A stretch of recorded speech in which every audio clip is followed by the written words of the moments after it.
So, today's session, if I can read what I'm writing here, is how strategic is AV in your company? I thought we couldn't get more of a general title than that, but it sounds fantastic. It means you can say anything to any question and look intelligent. So it's marvellous. Hello. And with us, we have three established, extremely experienced people whose agents very kindly let them go for a certain amount of time today. We are honoured to have on the stand. We haven't plied them in drink, it's far too early. But we haven't had our fee yet, you know that. I know. It takes us a while to run through the scissors from last night anyway, it should be all right. So on my left is Mr. Jonathan Mangnall. There's Barry Evans. It's what? Is the heckling starting already? If you see anybody walking past, by the way, and you want to just pull them over. It's Barry from Deutsche Bank. Yeah. Because yesterday we were pulling people in, and then they wouldn't have gotten otherwise. Like, hello, but especially when you address them by name, it freaks them out because they wonder who's talking to them, you know. Anyway, as I was saying, Jonathan Mangnall, Vice President, Enterprise Sales EMEA for Harman Professional. And I realised that the longer we go into these sort of sessions, the more grand the job title grows. But anyway, there we are. To his left is Simon Long, very kindly popping in today. Technology Innovation Practice, PTS and Consulting. But you don't have a job title. It just says where you come from, but doesn't exactly say what you do. Well, because you're such a dapper dresser, people assume you're in charge, don't they? That's exactly so it's a bit of thought leadership going suit. on, I'm assuming. What is it you do then? So technology innovation is really a bracket for AV, networks, unified communications and enterprise systems. Because we're seeing a link between all of them now in all the systems, we provided technical leadership through what we call technology innovation around each of those practices. And so what, you're not a bracket, are you? Are you a technology and leadership person? You're not a bracket. So yeah, I provide... I'm a real I'm not a bracket, I'm a real person. But are you technology leadership, could we call it? Technology leadership and strategy around each of those key areas. Joining the dots in between each of the technologies. Just haven't told anybody else at PTS. I'll keep it quiet that's anyway. Might have Jason down here give me a black If you don't have eye. a job description, they can't get rid of you. No, indeed. And at the end, to Simon's left, is we have a gentleman who's on the world tour at the moment, who's been let go for the special evening and jet setting back, who's from an Antipodean element of the world, Mr. Peter Hunt, who is Group CEO at Hewshott International, enormous consultancy doing great things. And we don't often see him, especially in Amsterdam. I don't know how often do you come over, actually. Are you coming over more regularly, or are you marooned where the weather's better? Well, I am when the weather's warm, and I think I've got it wrong this year. Yeah. Well, you look far better. Sorry about the snow and everything else. Anyway, back to our grand title. So I hope we got some intelligent chit-chats here from people who really should know what they're talking about. It's quite nice. It's a very waffly subject, strategy, in the best of times, with IT or whatever technology you're talking about. But you get the impression with AV that it's being sort of, the thought about it is being elevated almost to a C-suite level, although I'm sure I'm getting above myself by saying that. But the basic question, if we can start with such a thing, is AV in your mind a technology that people are thinking strategically about or not? And could I say that to you, Jonathan, that's sort of answered my question for me, hasn't it, really? Well, I think he's always quick out the blocks, isn't he? Absolutely, and I think the first statement is around AV. What is AV now? I think a lot of what people are putting into meeting spaces is an extension of their desktop. Their desktop is really sitting very firmly in the IT domain. They want to have a similar experience in the workplace, in a meeting space that they're having at their desktop. So really, is it AV or is it IT? IT is considered to be strategic in any organization. AV historically has not been. It hasn't had ownership, it hasn't had standards, and therefore it's been sometimes orphaned on its own, with no real leadership and no strategic direction. So perhaps it hasn't been strategic, but it does need to be, and it is becoming absolutely more strategic.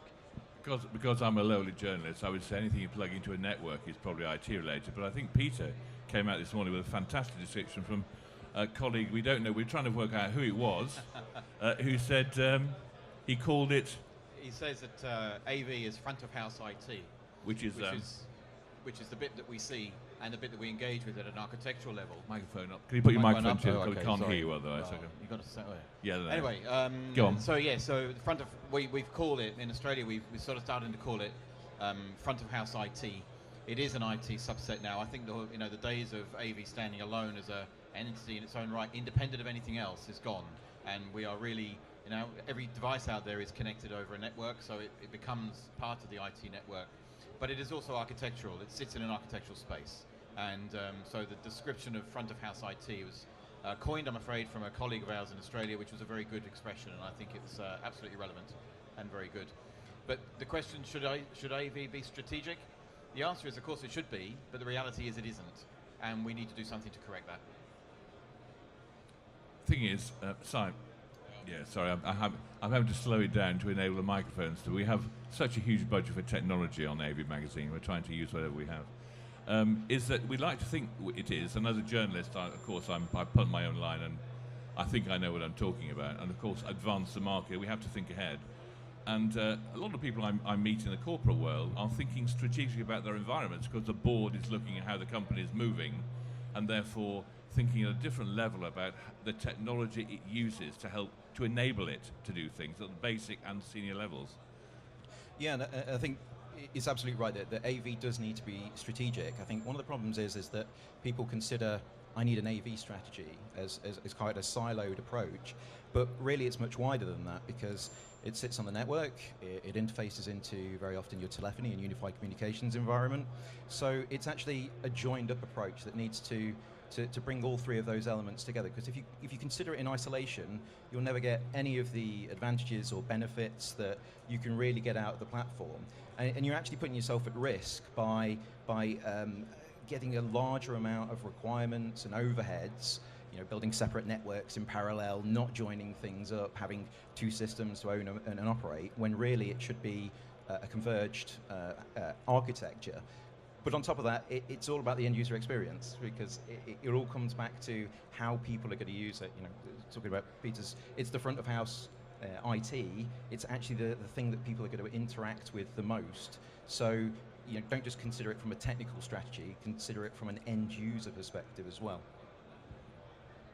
And I think in terms of the word strategy, it becomes part of the organisation's strategy, which would be to give their users, their workforce, a better experience.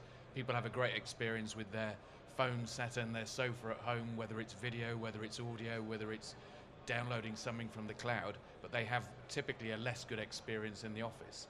So part of the strategy is to give the employees, the millennials, that type of experience, to make staff retention easier, to make recruitment easier. So it becomes part of the company's strategy for growth, for retention and recruitment and all of those sorts of things. So yeah, the word strategy covers many things. And as Sam said, it's all about the outcome, this.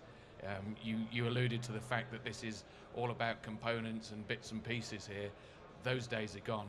You can glue all of these things together, but it's got to give you a great outcome. And you've then got to be able to take that outcome and roll it out around the world simply and easily, be able to support it in the same way that the IT infrastructure is supported.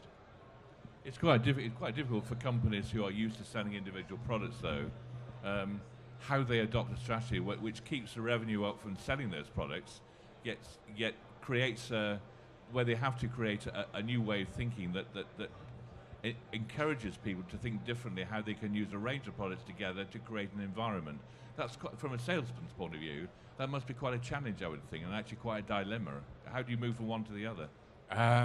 We've got probably You've got so many brands, haven't you? Well, we have. We've got quite two distinct parts to our business, and one we sort of term as sales in, which is going into the channel, into distribution, and the other is sales out, which is based around business development. So our salespeople are out with our end user community, understanding what they need, what they care about, but also importantly talking to lots of different personas in that building, in that organization, which, in the old world it used to be talking to AV technicians.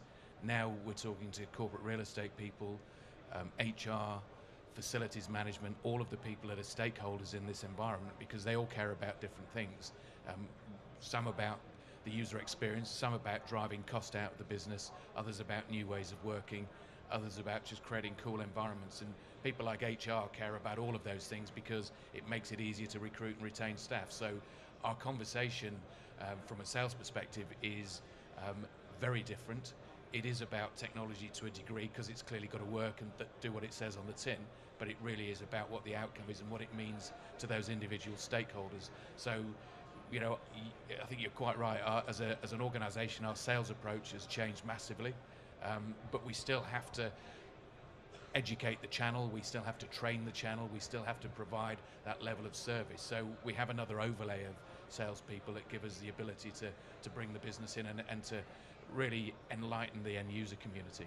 Where do you think the channel's going for AV? There seems to be a lot of change in it, isn't there, between distribution, manufacturers, and goodness knows what else. And that's probably a period, probably session that on its own, I should think. But are we seeing this year or next year massive change going on? Well, yeah, I think already, there is. I mean, we have very different channels. You know, we have an entertainment sector as well, business, because we do a lot in audio. But you know, people like Midwich, who are you know, quite a broad distributor, but they've got a big skill set there. But there's also a number of other distributors who are in the unified comms space and been successful in there for a long time, because a lot of what we're doing sits in that arena. So how do we get these products out to the market? They're going to become much simpler to install, and therefore it's a very different set of circumstances. It's no longer the arts and crafts world of AV, it's around simplicity and scalability. Arts and crafts world of AV, that's a lovely description, that is. The thing is, Peter, I'd say, you know, we had our top level boardroom AV, then with VC and all these other, what I would call infrastructure technologies, we seem to have democratized a lot of so because it's become more widely spread and therefore ubiquitous, that almost redefines the word strategic, because it's just part of what we do and therefore is part of our normal decision making process, where AV previously wasn't. I think you're right, and picking up on one of Jonathan's points earlier, he said that you know, it's people's experience at home in the AV world is much better than their experience in the office, and they're sitting at home and thinking, well, I can do this at home, and I haven't got a complicated network, and I haven't got anything which is really clever, but I can do it at home, so why can't I do this in the office? Why can't I run this AV system from my iPhone and I'll walk in there and do it? So we're catching up with this. We're making it happen slowly, in my opinion too slowly, but you know, for years the professional market was ahead of the domestic market, and now it's the other way around. And the ability for people to do things at home very quickly, you turn your air conditioning on, turn your lights on remotely, all that sort of stuff is not in the office at the same level, and it's the IT guys are putting the roadblocks in place. We know it can happen, but they don't want it to happen, and they're putting the roadblocks in place. And this is where the true collaboration between AV and IT, where IT has to understand what the outcome is, not how it works, is very important. And I think that's sort of missing sometimes in the translation that goes on between the two. Yes, exactly. Anybody who's been through CES, especially this year, might have known, you know, that plus the generational thing is an unstoppable wave, isn't it? When you go to companies like Google or eBay even, or whoever it is. So IT itself on its own probably sees that change coming. Yes. And probably thinking, you know, God, we're IT, they're social media. You're seeing elements of it in education, how these people cope with a social media audience that's attuned to that without having any kind of IT. They'll see an Acrobat, a document, without thinking, oh, I must download that to read it, you know. Yeah. They're just not there. How on earth do you cope with such a democratized user base that's making impossible demands just on IT alone, let alone AV? Well, and I also think the immediacy of what we have to do in AV now is mirrored by what people click on things on a computer. They expect things to work straight away. You go into an AV environment, there seems to be this lag before things happen, and I think people think it's broken, or, you know, as an industry, I don't think we've done ourselves any favors. We need to keep up and respond a bit faster and do things better than we do at the moment. The IT network and the IT systems are the vehicle for us to deliver this, but I think we've got to be better at driving it and making it happen faster. But when you're going around, each the three of you, in your own domains, where do you feel AV sits within companies? I mean, you're looking at Barclays. It's very heavily embedded with the chairman, the top guys, where we have our award thing, you know, and it's filtered through as sort of you know, almost a content-driven thing, and yet you've got your infrastructure people in other areas. You know, it's all over the place. And I've been spending quite a long time to work out where the hierarchy is for AT professionals. It's very difficult to spot that out. And you'd expect really that the organisations themselves, like JISCA perhaps, is laying out. I've never seen a sort of proper CV for an AV guy. There are so many different flavours of it that it's very difficult to pinpoint where these PowerPoints are, and therefore work out what skills are required, and where these people can be influential in developing these complex networks or environments. And you look at what Simon said about AV. What is AV? Is it unified communications? Is it the experience? Is it the technology? What is it? Exactly. Try and define With a discipline, hopefully.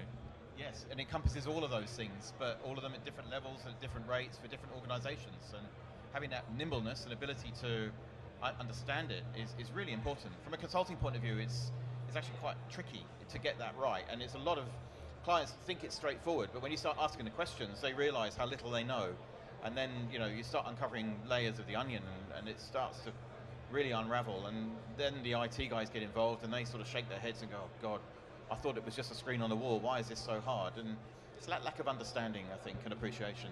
Yeah, I think it's as you were saying before, it's that IT's got a fear of the unknown about how do I deploy or support something that I've never done before. And when we go back 10, 12 years ago to the early days of IP telephony, and the IT guys were like, whoa, joy, I don't want that on my network. Yeah. We're very much in that same situation now.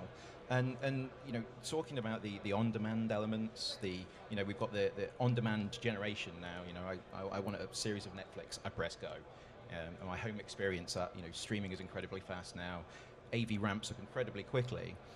Where we have the real potential in the enterprise to take things further is taking a variety of skill sets, networks, IoT, the Internet of Things, taking all these collaborative elements, the unified communications environment, joining them all up to be a single experience. If I walk into a meeting room and there's a sensor in there that detects that the room's too bright, it automatically lowers the blinds through control.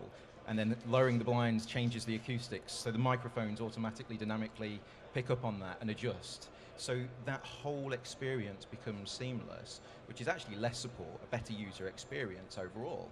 But it's complex to put in, which creates this whole skills problem that we've got. We look at the skills that we've got. One of the reasons we created technology innovation was, as I said, we've got those skills in those very fixed areas, and to try and join them all together.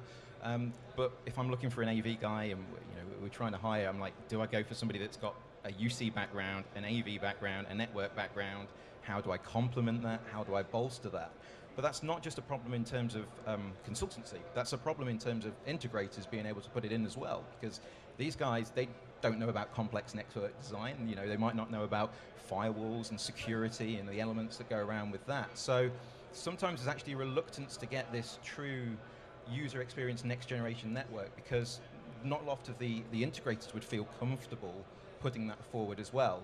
So we're kind of at this halfway house in the industry where we kind of need to bolster the skills to really get the systems that we want and can achieve right now. Well, the integrators seem to have bolstered their IT skill. We had that round table, didn't we, with integrators, and they seem to have really got their act together the last year and a half, 2 years or so, and they're all fairly well genned up. In fact, they seem to want more consultative skills, because they seem to be up more and more the consultants in the. I think they're heading towards each other, I suppose. I'm not sure who's going to win out, but each has a different view of each other. I'm hoping that when I get in the middle, I try and soften the barriers as such. But I can see a lot more consultants working with integrators and vice versa.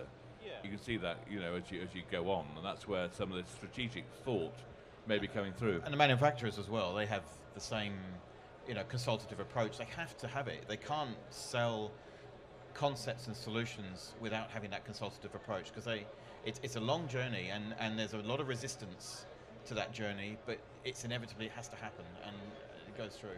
Absolutely, and I think part of whether we call it the consultancy process, but part of the sales process is understanding what the users want. I think if you go back a few years, whenever any of these systems were deployed, no one ever spoke to the users.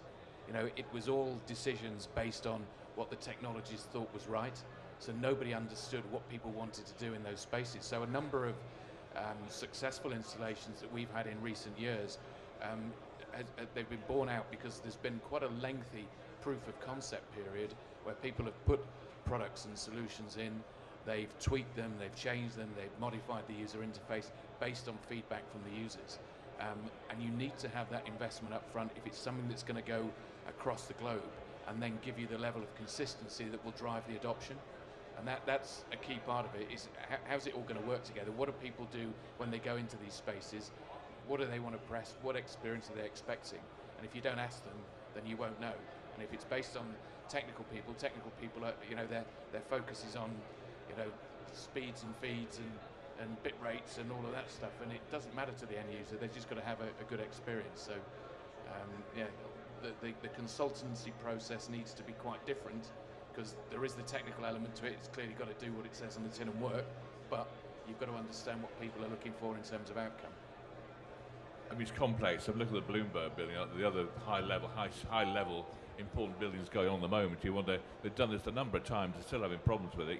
They've done some amazing things, but wherever you see experienced people, you also see, you think by now, well, someone must have sorted out some best practice, so you know how to really bring users into the equation. You know how to sell the big investments to the board.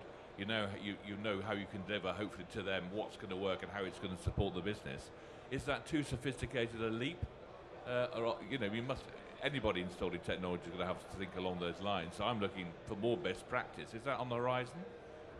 It is a bit in education, but I haven't seen anything in business. So I think one of the things that we obviously learned over time was around network design is a good example, and how we used to talk about ring and star and hub and bus networks and all these topologies that then became the norm, and then they were established.